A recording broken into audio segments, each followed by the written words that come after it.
Hello and welcome or welcome back to my channel. My name is David Novak. Today I'm just going to do a brief Historathon update. If you don't know what Historathon is, well, I will put a link in the description box to a video that talks about it. In short, it's a booktube event in which readers are encouraged to read historical works, and the year has been subdivided into four parts, four seasons, if you will. So the first 3 months are devoted to antiquity. The second 3 months are devoted to roughly the Middle Ages. And the third, I believe it's more distant modern times, and then the last is pretty much recent modern times. The link that I give you will be more clear about everything. So I had a little bit of a trouble in that my reading sort of fell apart in April. It is now mid-May as I film this. And so for Historathon Quarter 1, I read The Hittites by O.R. Gurney, and then I started on Ancient Iraq by George Rue. And I am pleased to say that I finished that yesterday, but it took me 3 months to read it, so I have not actually started into Historathon Quarter 2 selections, which I suppose if I'm lucky I will fit one book in. And I've decided to go with this book, Maurice Keene, I think. I don't know anything about the author, but this is a book that I picked up when I was very young. I bought this mass market Pelican edition at a time when mass market Pelican editions were common in bookstores. And I'm talking new bookstores, not used ones. And it just shows that I've always been interested in expanding my knowledge. I've just lacked the wherewithal to do it, and the wherewithal in this case merely meant opening the book and reading it. I have been a very slack reader throughout my life. In fact, this YouTube channel or booktube channel is a part of my effort to increase my reading ability. And I was just noticing that, well, probably 70 years ago and 10 days or something based upon when this video gets posted, the 4-minute mile was broken. I think more than 100 years ago they started recording times for that sort of thing, and somebody had run the mile in 4 minutes and 13 seconds, something like that. And people got the idea into their head that it would be nice to break the 4-minute mark and run the mile in under 4 minutes. And that became an aim that everybody strove for. And it was not until 70 years ago that happened. Is it Roger Bannister, I think, who did it?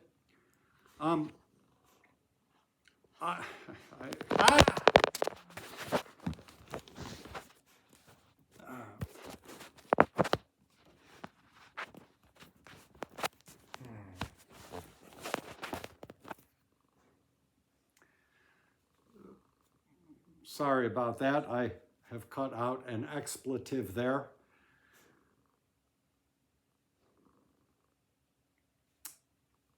I first heard about this in a book of literary criticism, and I've always attributed it to Robert Scholes, but when I looked into my book, I couldn't find it. But the gist of his message was that Sorry, I have a cat right over there he wants to be here, and he actually wants to be here, but he is the one who knocked. Come on, no, dude, come on, dude. I'm sorry for this interruption. And if I try to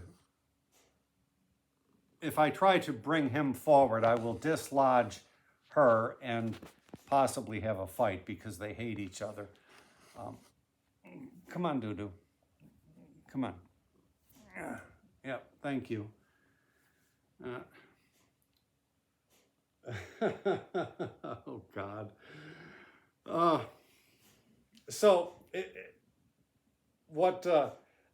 The point that Robert Scholes was making, or whomever it was, since it may well not have been Robert Scholes, was that this goal long seemed unachievable, but then after 40 years or whatever of attempting it, once Roger Bannister broke the goal, or broke sorry, I'm just a little bit distracted here. Once he accomplished that feat, his record was broken by many people in rapid succession, and that a thing to learn from that experience was that part of what handicaps us in achieving our goals is simply not knowing what's possible. And just the mere fact of knowing that it was possible helped other runners also break the 4-minute mile.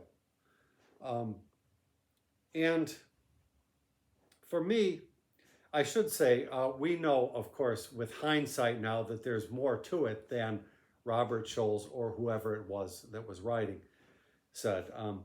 After the war, a lot of people who were potential runners were taken out of the race, so to speak, and simply due to the fact that the focus began with a narrow focus upon white males, that of course was another thing. And as the camera has expanded and a lot more peoples are allowed into the competition, of course it has become a race with much more capable runners than were those initially competing, so to speak.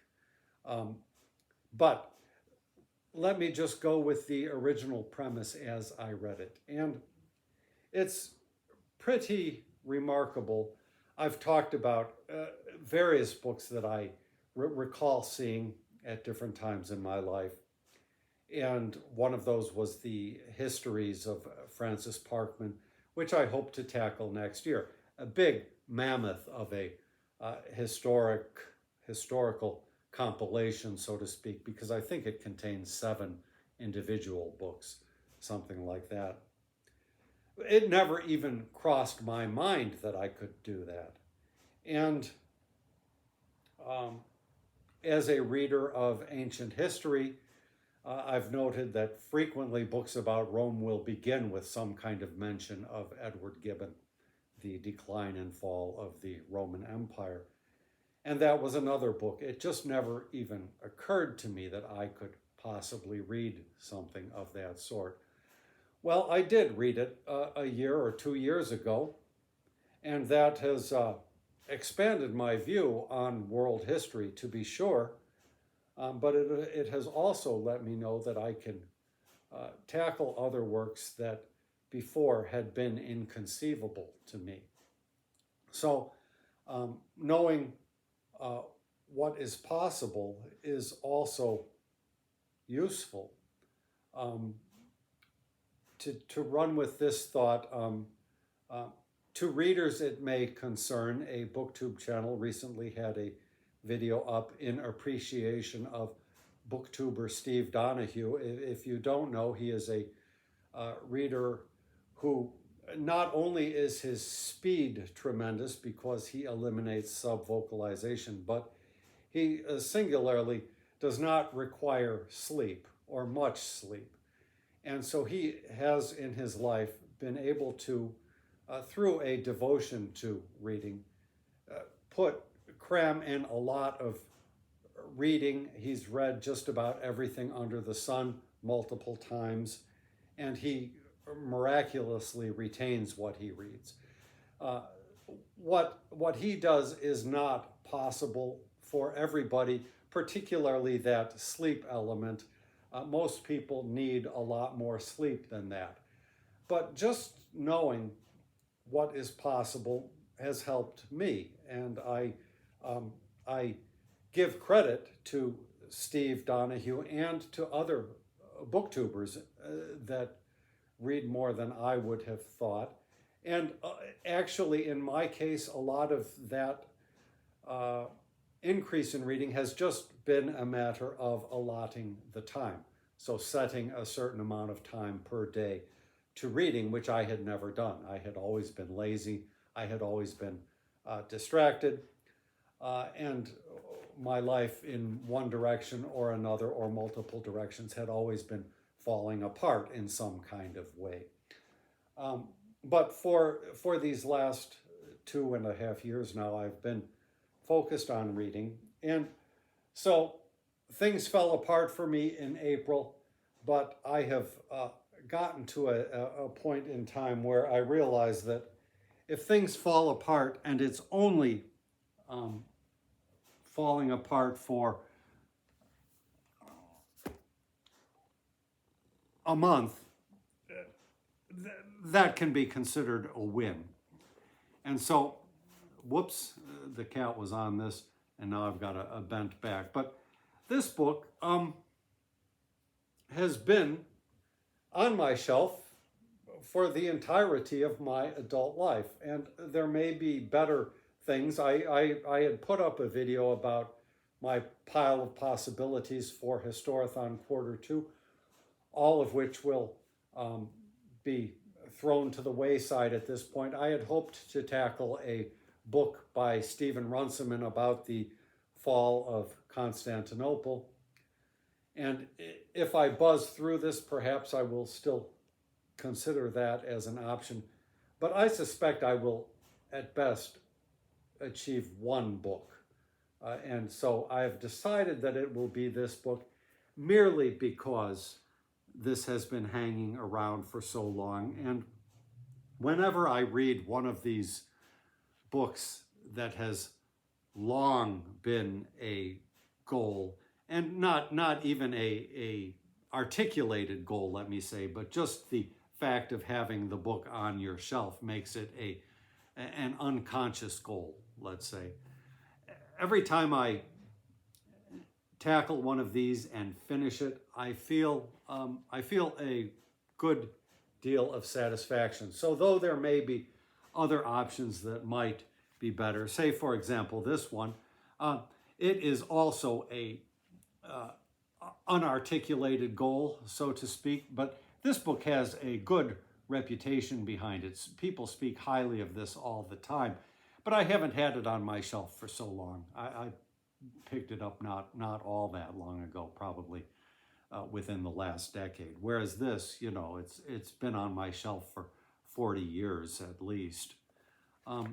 So that is where I'm going next with Historathon, and I wound up meandering into a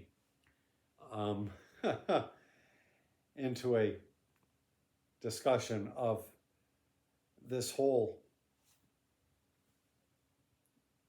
process of knowing what's possible. And so comparisons are odious, of course, but understanding that there are people out there who are reading more routinely than I ever thought I was capable of has been a help to me. Of course, there are, as with the sleep question, we all operate under handicaps, and we all have limits. I think that's what I'm trying to say. And I've had a certain amount of illness as a standard feature in my life. Sometimes it's better and sometimes it's worse, but it's always there. And I guess properly you should say sometimes it's worse and sometimes it's less worse or less bad. But I recognize that for any sort of reading goals, it's possible that any striving that I do, any hopes toward which I strive, may suddenly be dashed. As I say, losing out on a month is not bad, and that was just sort of self-generated. That was not illness-based or anything like that. But given the limitations that I work under or work within, I am going to try to read Maurice Keene and get a little bit of a better grasp on the Middle Ages. So that is just a Historathon reading report. Thank you for stopping by my channel, and let me see if I can give you a little bit better of a glimpse of these guys. There he is. He looks like he's half a cat, doesn't he? And there she is. And there she is. And if we're really up, where can I even get him? There he is. Whoop.